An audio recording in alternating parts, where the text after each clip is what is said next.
Hey guys, I was just thinking again as I'm driving along this morning about anxiety and fear and separation from God and all that stuff that circles around in our minds. I was talking on that little video earlier that sort of cut off on me, but it's just been mulling around in my mind so much that so much of my life has been absorbed with anxiety and anxious thinking, depression, and I'm sensing that the source of those things is a sense of separation, in a sense, not the reality, because reality as I see it now seems to be very clear. Scriptures seem to be saying that there is no separation from God. Nothing can separate us from God. Nothing can separate us from the love of God in Christ, right? Nothing. Death, life, principalities, powers, and on the list goes. So it doesn't appear that there's an actual or real separation from God, but we sense this separation. And as I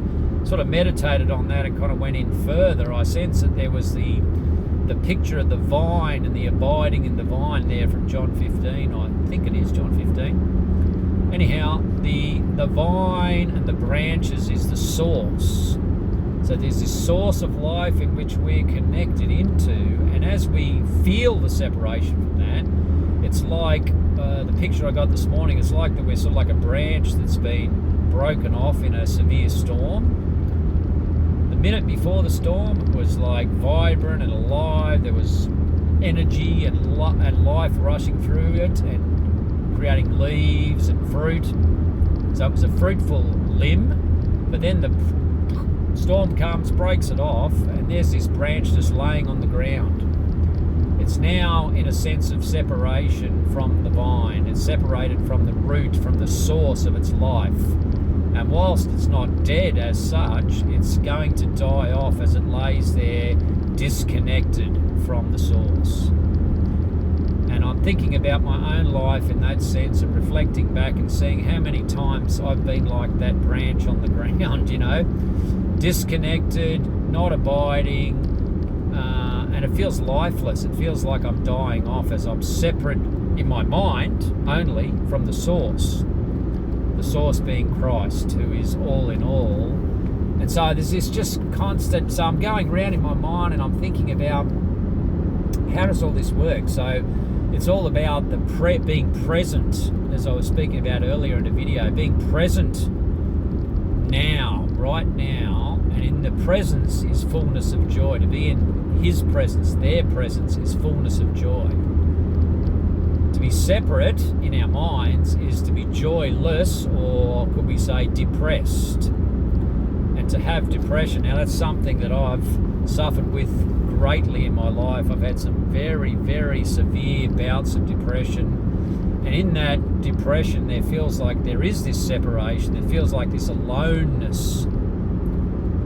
When you're depressed, you feel like you're separate from everyone else. You're separate from yourself even. It's this strange disconnect inside yourself. And it feels very lonely, very alone. And when left unchecked, can take us very much down a road of suicidal thinking, because we are so disconnected from self, so disconnected from source, that we are lifeless, and it seems hopeless. There's just this hopelessness, this emptiness, this lack of connection to anything, and the only way out of there appears at times to be suicide, to just end it, because we can't see our way back to source. We can't see our way back into life. And at the time, it seems impossible that branch that's been severed in the storm could possibly be picked up, wrapped lovingly back into the stock or the source and regenerated. We can't even picture that in this life. I'm not even sure if that can be done, but in the spiritual realm, that is the reality. I've seen that happen to myself so many times, from the depths of despair, from the depths of nothing and just absolute emptiness. I've found myself restored and lovingly picked up by the gardener, taken back to the stock or the tree, the root, the source, lovingly, in a sense, bandaged back in, with a healing balm that guess, revitalizes cells, that just kind of restarts the body again and the soul and the spirit. And this person, this life is sort of like regenerated in me again. And I could not honestly count the times that I've been in this depressed state. I've had 35 years nearly of this pretty severe chronic fatigue sickness that seems to have depression as a very real part of it. Before I even had that, I had depression when I was a kid. Didn't know it at the time, but it was there just in the background, just these very low, lonely, empty spaces, seemingly without escape. And I had no awareness that I was constantly projecting out of those, and sort of it taught me, I think, to live in this anxious way of thinking, to project forward. Oh, tomorrow will be better, next day will be better. Something else will come that will bring relief from this anxiety, from this deep depression. And so my mind becomes empowered by the next, what's next, and I find myself running to what is next. And even though now I'm well aware in my spirit that that is not the way of life, I still find myself doing that so often, projecting onto the next thing, that will bring me joy, that will bring me peace, that will bring me hope, or that'll bring me life.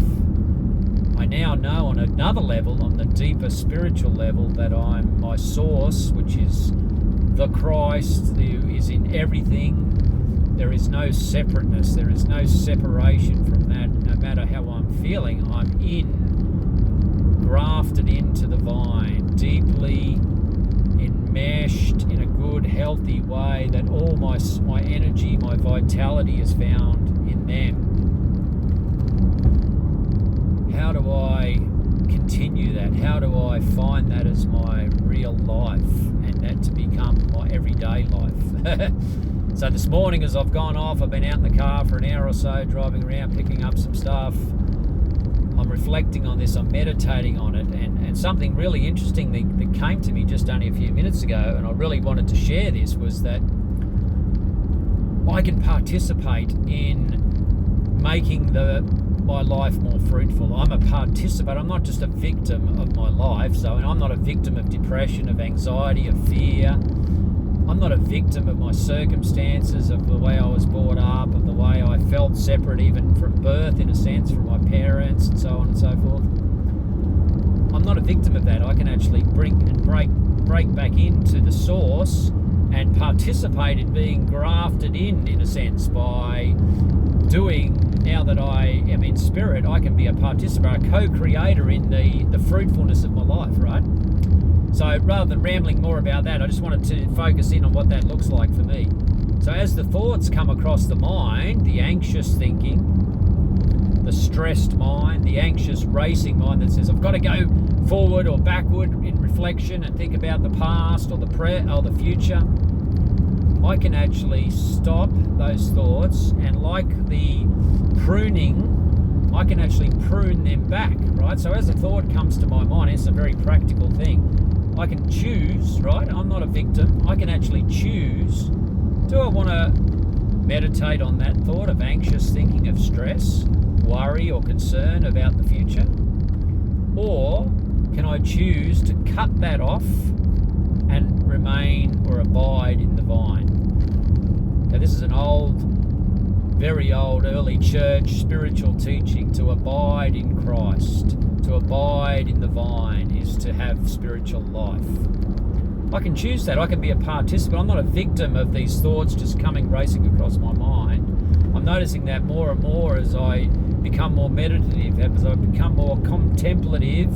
I'm noticing that I have more power to stop these anxious thoughts, to slow down the mind and to go, okay, which ones do I want to let in? Okay, the thought about, like these thoughts this morning, about fruitfulness, about energy from source, about power from the source.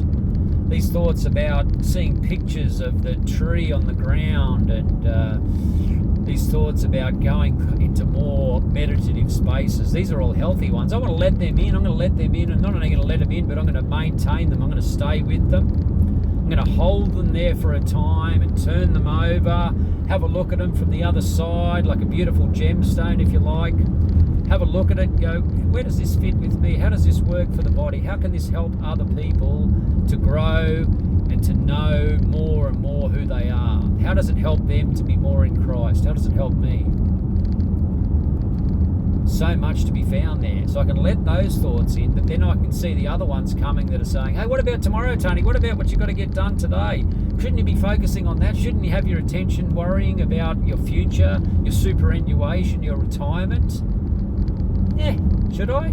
Well, I'll let them in. I can if I want to. I'm the master of this, my mind. But I can choose, knowing that those anxious thoughts take me further and further away from myself. I can choose to stay in there or to come out. I can say, what? I don't want to let that one in. I can keep that. Nah, that one, I'm cutting that off. That one's not healthy. That's not going to bring fruit. Chop that one off. Hang on, is this one fruitful? Okay, this might be like a business idea. It might be some idea that I have that's going to help another person. But for now, I'm just going to put it aside and just put it over there. I don't need to meditate on that now because I'm meditating on something deeper and richer, fruitful stuff. I don't want to be interrupted by these anxious thoughts that really distract. And myself and my two mates, Frank and Finn, and we've been talking about this at length, the distractions that come to us. So these thoughts, these anxious monkey mind thoughts, as some people talk about them, are distractions, and they just seem to lead us down the path to more anxiety. I know for me that's my case. It might be the same for you. Do you find that as you allow a thought to come in and you start to meditate on a negative thought, for example, you might begin to feel even more separate from God? You might be able to be feeling more separate from everyone. Maybe you're focusing on a depressed thought. I'm worthless. I've got nothing to offer. Why would I bother getting out of bed this morning? What's even the point of starting a new day? No one really cares about me, and on it goes, and it becomes this downward spiral. And my wife has seen me do this downward spiral many times over the years. It's become a lot less in recent years, I have to say, and she's even said that to me recently. That doesn't happen very much anymore, whereas back when I was, 30s and early 40s particularly, the spiral would take me down really quickly. Negative thinking, go back into, oh no, I'm stuck in this sickness. Oh, there's nothing I can do. I can't work. I'm frustrated. We can't get money. I'm broke. This just went on and on and on. And it's like holding me down, pinning me down. And now I'm held in this anxious frame of mind, which is keeping me in the depression that I hate so much. So I'm participating in this depressive, anxious mindset came to me last night. The mindset, what do I meditate on what do I set in my mind? You know what I mean? When concrete sets, it sets very hard, and you might find, like I have, that your mindsets are very set. They're very hard to break once you hold them in there. Okay, so you can choose to hold, or you can choose to let go. Okay, this is a spiritual teaching from all across the world. People have picked up on this. Do I want to let go of my mind set, or do I want to set it deeper in there and hold this thought of I'm nothing, I'm worthless, I got nothing to offer, God doesn't love me, nobody loves me, nobody cares about me, look at my circumstances, nothing goes right. Do you want to hold on to that mindset? How's that going? How's that working? Or do you want to prune and chop that off? Sometimes it's going to take a lot more than this. Some of the thoughts that we have are just coming in, and they're just like secateurs. We can cut them out with secateurs pretty easily. Some are going to need some of those more big, like pruning shears, those ones where they've got this fairly longer arms to get some leverage, and you've got to, they're quite hard to prune back because they've grown pretty thick, right? They're about this thick. Others are really thick. Others are dense and fibrous and rooted very strongly, and these things are weeds. They're just like so hard to cut out. You're going to need a chainsaw to get them damn things off, right? But to become aware that you are a participant. You're not a victim, okay? You're not a victim. You are a participant. And if you've chosen, like I have so often, to allow these thoughts to dwell, just like you've allowed them in, you can also get them out. It's not easy, but you can become a participant with the gardener, with the vine dresser. God is the gardener, but you are working with him as a co-creator to bring about a new creation. And you are this new creation in Christ. What an amazing thing that you can do. To prune back, to take control back of your life and to go, I refuse to allow depression to rule. I refuse to allow anxiety to rule me. I am going to take back my life and overcome, because that's what you are. You're an overcomer. You have been created as an overcomer. Christ has made you an overcomer. And that is your place. That is your, I guess, your identity in a sense, is overcomer. You are not held down. Though you may feel that way, it's not the true self. Your true self is an overcomer. And you have the power to overcome and to take back those thoughts, to not allow them to rule you or to reign in your heart or your life or your mind, but to overcome by pruning back. I'm not going to be a victim. I'm not going to allow this to rule me. How amazing is that? This is true freedom. Not reliant on anyone else, not reliant on the past nor the future, but in the present moment, taking back control, taking back the power, taking back everything that you are, and saying, enough. Enough of this negative thinking, enough of this mindset that's concrete. Start chipping away at some of those old mindsets. Having your mind renewed, be transformed by the renewing of your mind, that you might know what is that beautiful, perfect will of God, right? You might know and understand who you are. You might know and understand the fullness of what the Creator has given to you, the tools that are at your disposal to start pruning. Secateurs, pruning shears, chainsaws, right? It's there. It's there for you to take up and to begin to take back your life. Thanks for listening, guys. I hope this is helpful. If it is, I really would encourage you to, subscribe, hit the subscribe button, hit like. I know people say this all the time, but there's some really helpful stuff in here for people. And as it's downloaded to me from Spirit, I want to put it out there so that you guys can experience it, because you can have freedom. You honestly can have freedom. You may not feel it now, but it's the truth. So subscribe, you get new videos. I'm putting out a whole heap of videos over the next couple of months in particular. I want to build sort of a following so that people can understand and grow incrementally and make some changes. I've noticed that people, I think what happens, and one last thing on this, is that if you don't prune, if you don't participate, you've got all these branches there that kind of are stagnant, right? And you sort of go into a kind of a, I can't think of the word, but when you stop growing, you just sort of stay there. You know what I mean? It's kind of like a stagnant phase. It's like a place where there isn't growth. Maybe you're not going backwards, but you're not going forwards either. It's like dormancy. That's what it is. The tree goes into a dormant stage where it's waiting for the pruning before it shoots more energy out for new growth. So you can become dormant, and a lot of us have become very dormant in our growth, and we're feeling frustrated and stuck, and it's like we're like this, we're jammed in, and our branches are meant to branch right out and to become fruitful and to bear much fruit.